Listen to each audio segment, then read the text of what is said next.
Hey there, I'm Anthony Romano, and I'm going to tell you in this video how many calories you should be eating on a keto diet. So, if you don't know who I am, I've been doing keto for about 8 years now, and I work with plenty of clients, athletes, coaches, people with injuries to certain parts of their body, brain particularly, other metabolic injuries, if you want to call them that, like type 2 diabetes, pre-diabetes, a lot of funky stuff.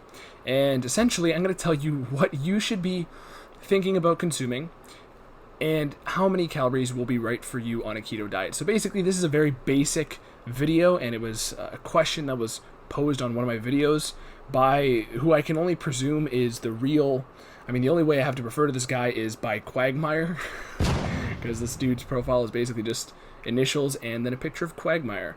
So, essentially, it's a very basic question, but it's one I actually don't think I've answered in a, straight-on video, at least not as the sole purpose of the video. So, that's what this video is about. Let's get into it.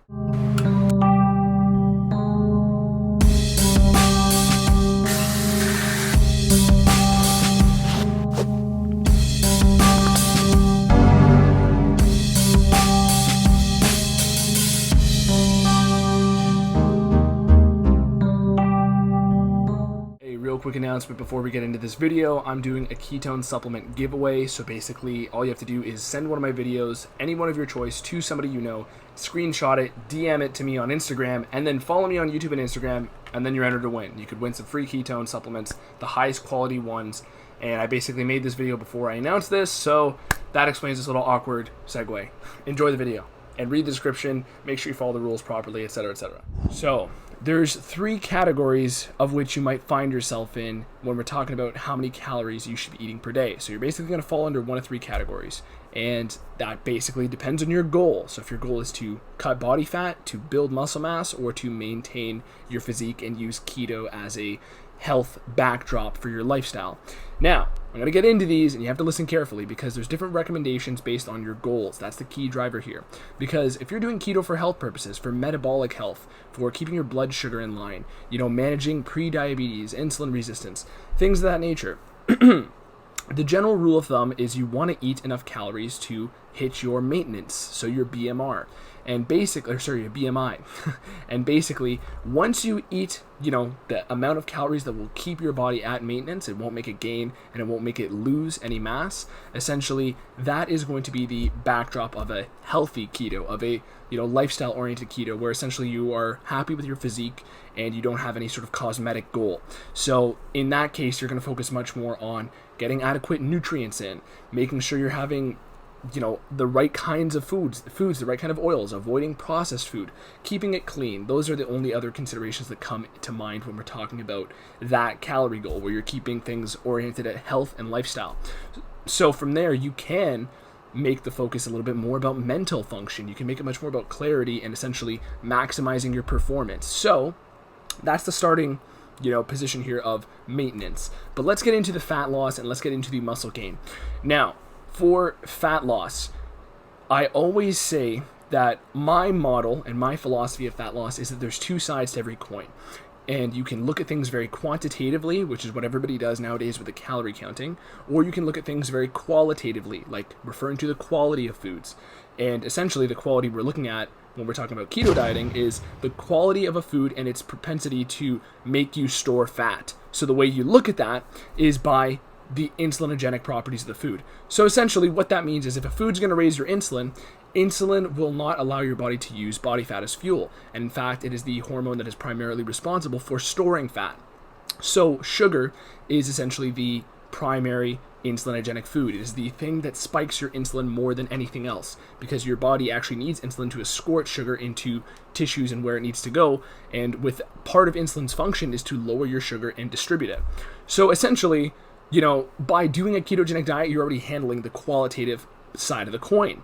From there, the only other thing you need to manage is the quantitative side. So the quantity, the total amount of energy you're taking in. So you can look at either the total quantity of energy you're consuming or the propensity of every piece of food to raise your insulin and cause fat storage. And you want to marry the 2 sides of that coin, and that's how you're going to find out where you should be eating. But I'll tell you how to do that right now. So the whole reason I explain that is because when you first start a keto diet, you probably won't have to lower your calories. You can eat at your BMR, and essentially you can eat maintenance level calories, and because your insulin is so much lower than it normally is, your body will be shredding body fat, and you probably won't have to lower your calories at all.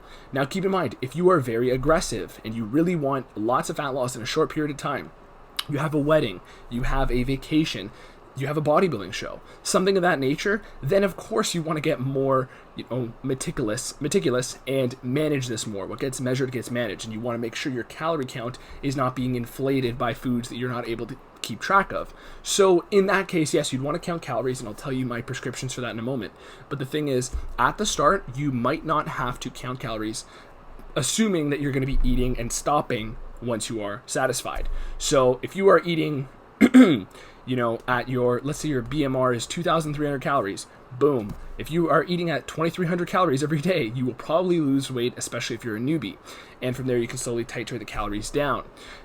And the only other way you would have to get super meticulous is, I would say for a lot of people, because they have that qualitative side of the coin, because they have the insulin and the other hormonal sides that they are manipulating, just solely based on the fact that they're doing a ketogenic diet and maintaining it, all the other hormonal benefits are going to help you to lose weight independent of total energy quantity. Now, of course, you can veto those hormonal benefits if you're having just ridiculous amounts of calories every day. If you were having 5,000 calories a day, you'll be managing the hormonal side, the qualitative side, but you're going to be vetoing out the results because the other side of the coin is relational. It interacts with the other side of the coin. That's why they're the same thing. That's why they're entwined together. Okay? So, enough philosophical perspective on this. The main thing I'm getting at here is you can start eating at maintenance and you can slowly titrate it down. And where are my recommendations for titrating it down?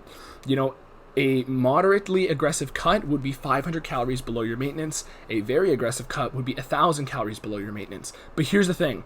I'm talking about net calorie expenditure. It would be better for your body to eat 3,000 calories if your maintenance is 2,000 and then burn off 1,000 to reach 2,000 rather than only eating 1,000 calories a day. So basically what I'm saying is it's better for you to eat an extra 1,000 and burn it off rather than simply eat less calories and not do any activity. The activity itself has a cascade of benefits, okay? And that's the first time I've used that word. So, excuse me for using such strange words.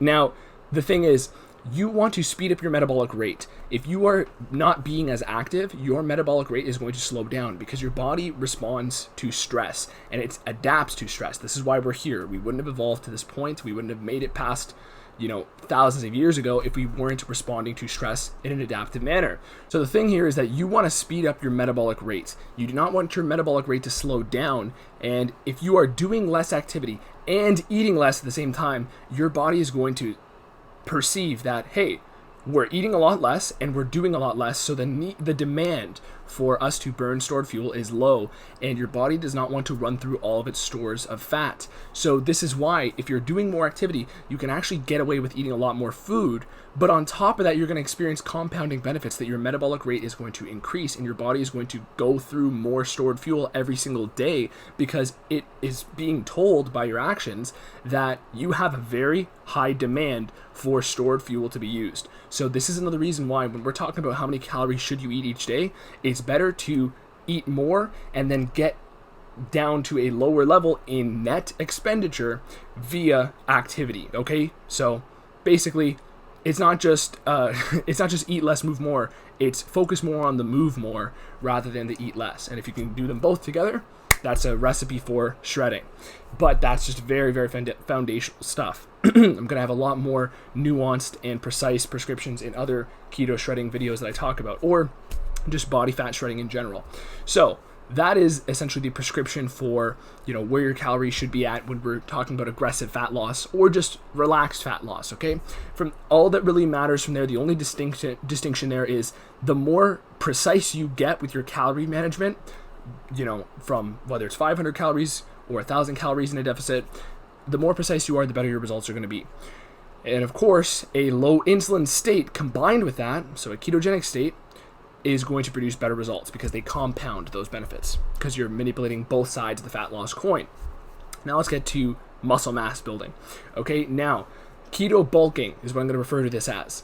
And when you are doing a keto bulk, any sort of bulk does not require as many calories as you've been told. So many times people say you should be eating 3,000, 4,000, 5,000 calories a day when you are bulking. Listen, that is going to do two things that are a problem for you. A, it's going to decrease your insulin sensitivity because insulin's going off at all times when you're eating anything, but particularly when you're eating lots of sugar and carbohydrates. Your body can store about 2,000 calories worth of carbs. Anytime you go in surplus of that, your body's going to store that carb as fuel. So realistically, people who are eating 7,000 calories a day, unless they're burning that off, they're going to be storing a little bit of fat every single day. And when you do not have insulin spiked in excess of where it should be, you are not going to add as much body fat. In fact, in my experience, in my keto bulks, right, especially because keto bulks don't use carbohydrates unless they do strategically, you really don't add any body fat at all. So when we're talking about where your calories should be at, besides the fact that I'm going to say things that are going to sound unrealistic to you here, I have videos to back up everything I'm saying, so you can go watch those, yada, yada, yada. Now, where your calories should be at on a keto bulk. Maintenance is a good starting point. Now, I mean maintenance. I don't mean a conservative maintenance. I mean, if you are at 2,500 calories a day, getting at least 2,500 calories is the starting point. You don't need to go super excess as long as you have two variables covered. As long as you are training hard enough, right, creating adequate stimulus, and you are getting enough protein. So the only two factors that have been isolated by scientific studies that are entirely necessary for muscle growth are positive nitrogen balance and adequate stimulus. So what that means is you need to be training and exposing your body to new stimulus and breaking down tissue and creating a demand for tissue to be rebuilt. And then from there, you need enough raw material to rebuild that muscle and build it larger than it was before. And the way you do this is by achieving enough protein per day, acquiring enough protein for your body to basically rebuild, enough amino acids. And essentially, the short answer for me to tell you on this is make sure you're eating enough protein, and you can watch other videos on that to kind of get to your amount, but I would say around 1 gram per pound of body weight. And that's a good starting point. Everybody's a little bit different, but around 0.8 to 1.5 grams per pound of body weight is an appropriate protein goal. And when you are using a keto bulk method, you have to realize you are consuming fat as your primary fuel. And of course, there are days where you're going to use carbs strategically, carb backloading, targeted keto, watch my videos on those. But you are using fat as your primary fuel. And fat is 9 calories per gram. It is a slower burning, but much more efficient fuel. People are afraid of fat because it's more calorically dense. However, that is like being afraid of the better quality gasoline for your car. Meanwhile, of course, you don't have to buy it all the time, but nobody would ever doubt that it's not a better fuel. It is a better fuel, and guess what? Unlike gasoline, buying food with more fat in it is not any more expensive. Of course, avoid unprocessed, pick unprocessed and avoid processed food, etc. But the point I'm getting at here is fat is a better fuel, and your body actually needs fat to metabolize amino acids from proteins in your liver. So they go hand in hand. This is why most protein sources are naturally packaged with fat. And by package, I mean there's no such thing as chicken breast in nature. There is just simply a whole chicken. There's no such thing as egg whites. There is the whole egg, okay? And these are other reasons as to why you should be not as hesitant for a keto bulk. But this is not a video about starting a keto bulk. This is me telling you exactly what you need to do for a keto bulk, and that is adequate protein, adequate stimulus, and getting at least maintenance calories. However, I would recommend trying to go a little bit above that, 500 calories above, up to 1,000 calories above. Now, I would not say you need to go 2,000, 3,000, 4,000 calories above, because this is simply unnecessary. Digestion itself is a strenuous process when you're, doing bulking, okay? And you want this to be a slight building process, and you want it to be lean. Okay, you can watch my videos on why you should never do a dirty bulk, but lean bulking is where it's at, and lean bulking is going to be the stuff that's going to change your life. And keto dieting in general is a great backdrop for lean bulking, because from that point you can build on your physique in a manner that doesn't make you lose shreds. If you watch my other videos, you will see that I'm lean year round. All these other bodybuilder type people on YouTube, they're jumping back and forth from this chubby phase in the winter, and then they're shredded to the bone in the summer. And they look fantastic, a lot of these guys. But the point is, you don't have to experience that. You can build just as much muscle, and you won't have to waste as much time in a calorie deficit when you're hating your life and you're down-regulating your hormones and you're putting way less emphasis on nutrition and getting nutrient-dense foods in, okay? So this is another reason as to why keto is a fantastic lifestyle diet, and that's why I started off with the lifestyle oriented approach of keto, where you're simply focusing on getting enough food and eating the foods you enjoy that are keto friendly to satiety. So that is it for this video. That is how many calories you should be eating per day, listed out, okay, for the 3 scenarios. And if you liked this video, like it and subscribe to me and follow my Instagram as well. Do that one, because I'm trying to build that up as well. Now, I will be releasing programs on this stuff. I'm writing them all at the same time, so it's taking a long time. I also work with clients if you want to work together and get results right now, if you're serious. So you can go to my website and leave an application there as well. Website is romanoketo.com, and you can find it in the description. Besides that, leave me some questions like Quagmire did. And thank you, Quagmire, as well. I appreciate that question. I'm not just using you for content, but I partially am, but I appreciate your input, and I hope this gave you an answer. So, on top of this, leave me some questions. I'll do my best to help you. I also respond to people. I don't just make videos out of your questions. So just so you know. But that is it for this video. I'm Anthony Romano. Peace.